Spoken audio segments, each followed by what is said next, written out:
Welcome to KentuckyDerby.com. I'm Jill Byrne with this week's West Coast update. Let's check in and see what the 3-year-olds are doing out on the West Coast. One race over the weekend, stake race, the San Vicente last weekend. Not sure we have any Derby possibilities coming out of that race. The winner, Noble Court, by Donerail Court from the John Sadler stable, just holding off a late close from Bob Baffert's Lawbreaker. Not sure if either one of these two are going to be real viable contenders down the line, but nonetheless, that was the San Vicente.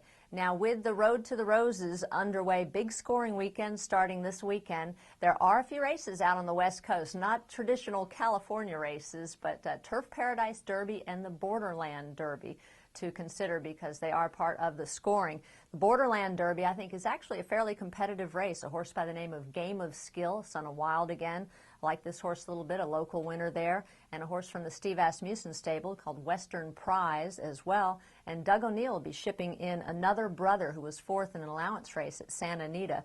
So when you're considering horses maybe that you might put on your list, if not the horses, maybe the trainers, Doug O'Neill, Steve Asmussen, to try to get a couple of points there. Turf Paradise Derby, not quite as deep. A horse by the name of Tyrod, who's a winner of the local prep there called the Rattlesnake Stakes. And this race, there's a couple other horses in there, but really Tyrod seems to be a standout in the Turf Paradise Derby. But they are scoring races, so they have to be considered for the Road to the Roses. Another race that ran this week, just an allowance race, but a horse coming out of it in California you might want to consider is Cobalt Blue from the Doug O'Neill stable.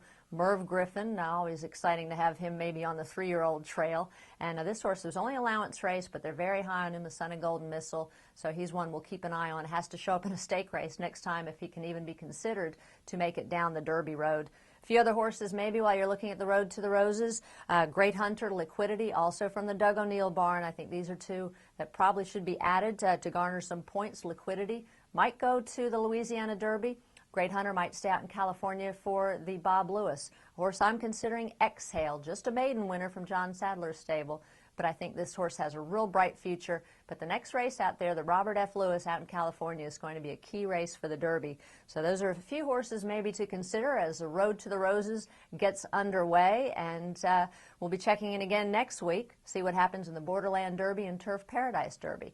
So for KentuckyDerby.com, I'm Jill Byrne. Please check in next week, and please make sure to sign up for Road to the Roses.